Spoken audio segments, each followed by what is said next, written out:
Hello दोस्तों, good morning. हम ये डिस्क्लेमर पढ़ लें that I am not a SEBI registered advisor. All the information provided by me are for educational and informational purposes only. Future and options stocks trading involves substantial risk of loss and is not suitable for every investor. You should not engage in trading unless you fully understand the nature of transaction you are entering into and the extent of your exposure to the loss. दोस्तों, आप सबका स्वागत है। Hi everybody, मैं विकास बोल रहा हूँ। Sir, सबसे पहले मेरा क्वेश्चन ये है कि जैसे हम लोग अगर सिर्फ F&O की बात करें तो करीब 150 स्टॉक्स है उसमें, ठीक है। हाँ हाँ और हाँ पूरी निफ्टी की बात करें तो करीब 3-4-5 हजार स्टॉक है, उनमें से कुछ बेकार स्टॉक्स हैं करीब। फिर भी हम माने तो एक निफ्टी 500 की अगर बात करें तो उसमें से करीब 400 स्टॉक है। अब डेली हाँ बेसिस पे अगर हमको नेक्स्ट डे ट्रेडिंग करनी है तो उन 400 हम्म। स्टॉक में से किन 2 या 4 स्टॉक में हमको ट्रेडिंग करनी है, ये हम कैसे स्कैन करें? वो तो आपके जो आपकी ट्रेडिंग स्ट्रेटेजी या ट्रेड सेटअप है उसके हिसाब से आप स्कैन करें। क्या अच्छा। आपके पास कोई ट्रेड सेटअप है? सर, जैसे मैं NR4 NR7 यूज करता हूँ। हाँ हाँ हाँ, ये तो बहुत बहुत आसान है स्कैन करना, क्योंकि स्ट्रेटेजीज तो बहुत सारी हैं, लेकिन बात मेन ये है कि आपकी स्ट्रेटेजी क्या है, आपको क्या अच्छा लगता है, क्या पसंद आता है। आप किस स्ट्रेटेजी पे काम करते हो, किसी स्ट्रेटेजी को आपने बैक टेस्ट कर रखा है, किसी स्ट्रेटेजी पे आपका टेम्परामेंट किसी स्ट्रेटेजी के साथ में मैच करता है। कुछ लोग हैं जो स्विंग ट्रेडिंग करना चाहते हैं, 3 से 4 दिन का ट्रेड रखना चाहते हैं, कुछ लोग हैं जो इंट्राडे ट्रेड करना चाहते हैं। तो वो तो इस सवाल का जवाब तो आपको अपने आप से पूछना है। और जी सर। फिर अगर आपको ये जवाब मिल जाता है कि भाई आप जो है वो इंट्राडे ट्रेड के साथ ही कंफर्टेबल हैं, क्योंकि बहुत से लोग ऐसे हैं जो ये नहीं चाहते कि वो मार्केट खत्म होने पे कोई सौदा लेके घर जाएं। जी लेकिन कुछ लोग ऐसे हैं जो कि मार्केट में ज्यादा समय नहीं दे पाते, पार्ट टाइमर्स हैं। उनके लिए अच्छा ये होता है कि भाई वो एक ट्रेड करें जो कि 6-7 दिन का ट्रेड हो, और जी सर। उसी हिसाब से वो अपनी स्ट्रेटेजी बनाएं। तो यहाँ पे वन साइज फिट्स ऑल वाली थ्योरी फेल हो जाती है। यहाँ जी पर ये इस मार्केट के अंदर बहुत ही इंडिविजुअलिस्टिक अप्रोच चलती है।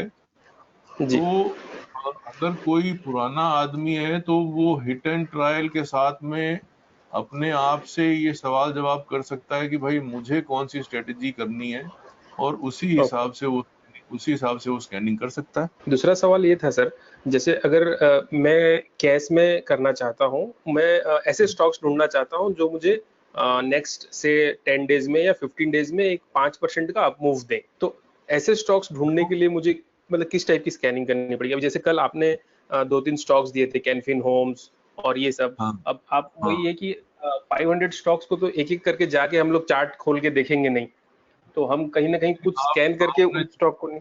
आपने जो ये सवाल पूछा, ये आपने अपने पहले वाले सवाल को ही थोड़ा घुमा फिरा के पूछा, कोई नया सवाल अच्छा। नहीं पूछा आपने। है जी जी। ना? जी सर। और बताइए, और बताइए। हाँ सर, मैं विनय भट्ट बोल रहा हूँ। हाँ पीएल। विनय भाई। हाँ, पीएल का मैं देख रहा हूँ तो मुझे एग्जैक्टली सप्लाई जोन नहीं मार्क कर पा रहा हूँ। ब्रेकआउट तो अच्छा दिख रहा है चार्ट पे डेली, हाँ लेकिन हाँ, सप्लाई जोन जरा साफ निकालेंगे।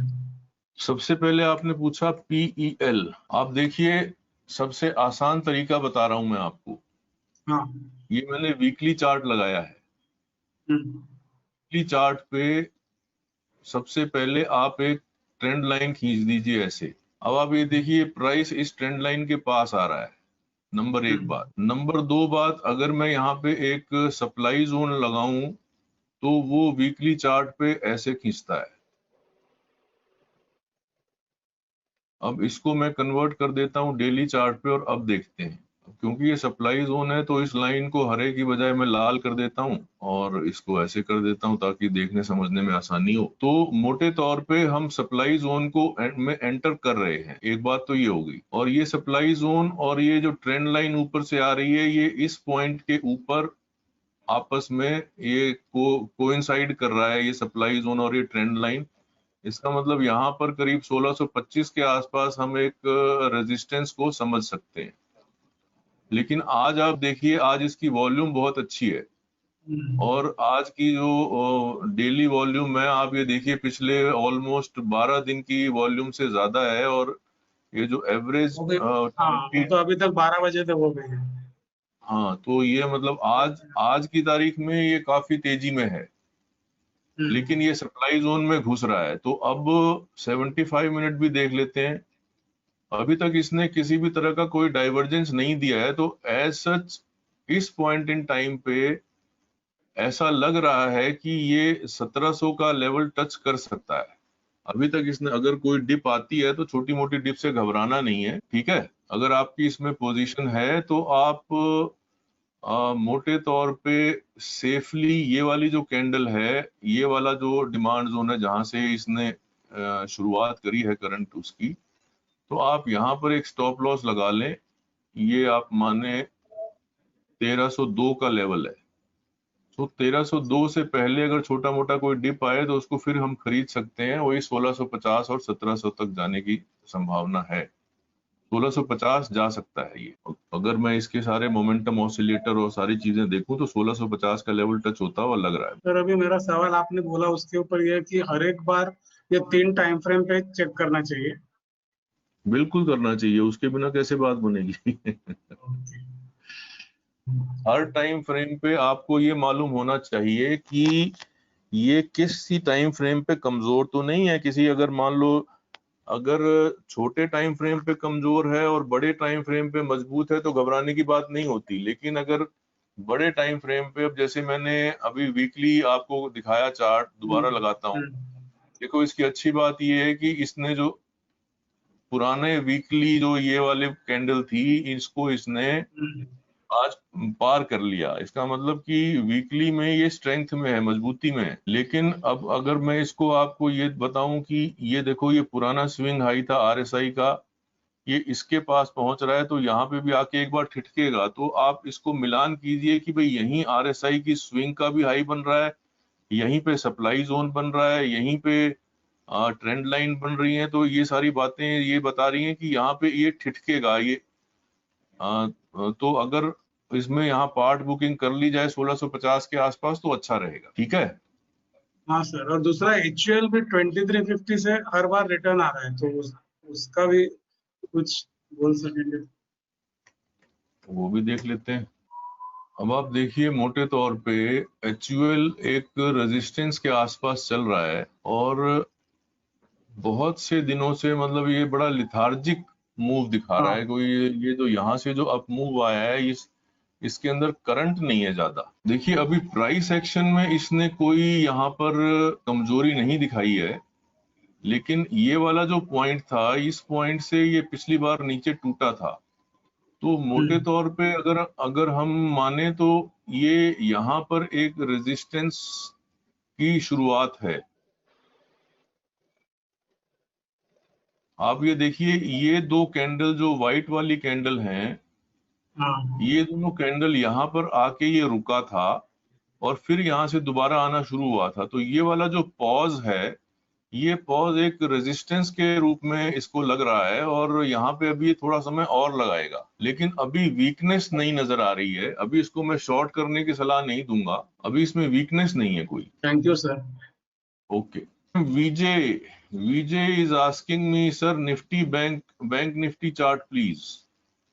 जरूर, थोड़ी देर बैंक निफ्टी चार्ट देख लेते हैं। Bank Nifty chart is looking good, my dear. See, Bank Nifty chart, I had posted one particular setup in the Telegram group also.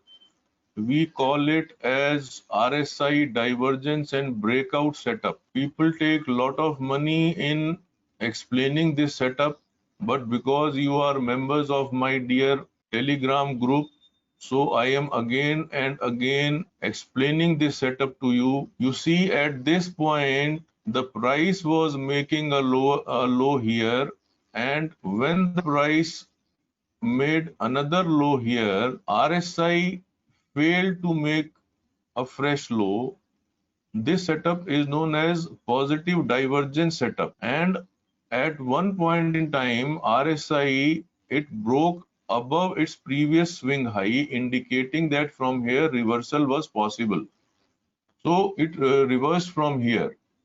Now we can do very many things. One of them is a harmonic pattern, which is known as a shark pattern. That shark pattern is based upon Fibonacci ratios, and there is a possibility of Bank Nifty going up to 23,200 as per this particular shark harmonic pattern. 23,250 is looking possible in Bank Nifty. This is based upon the harmonic pattern.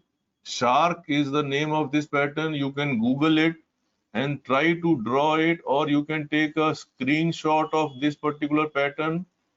Google harmonic shark pattern and then try to read alongside so that you have a better understanding of this pattern. Another thing you can do, you can draw a trend line joining the previous tops. See, like this, here is the resistance. So based upon this particular trend line, the possibility of Bank Nifty testing it is very much there, though at this point some resistance or some supply is seen.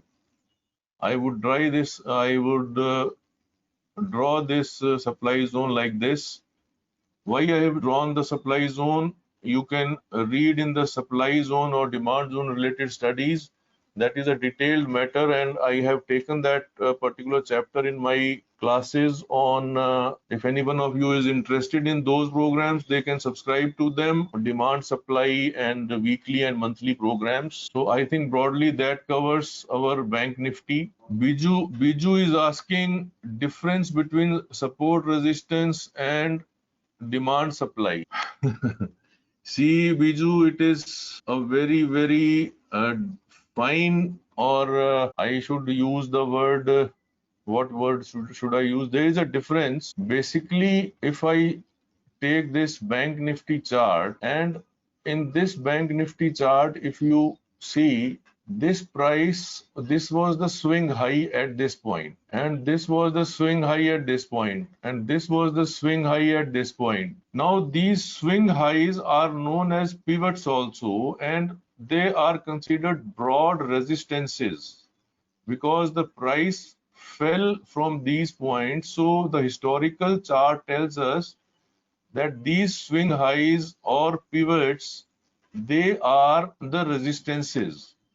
But while price is moving from this point to this point, in between there were certain points where suddenly the down move got accelerated. So this became the resistance, but the point where the down move got accelerated, that is known as a supply zone. For example, this was a supply zone. These two candles, they represent a supply zone because price, it halted over here and then it restarted its down move with a explosive candle and with a gap down. So while coming up, you see this gap down was filled with a gap up. That means Bank Nifty had to exert more force to cross this particular supply zone.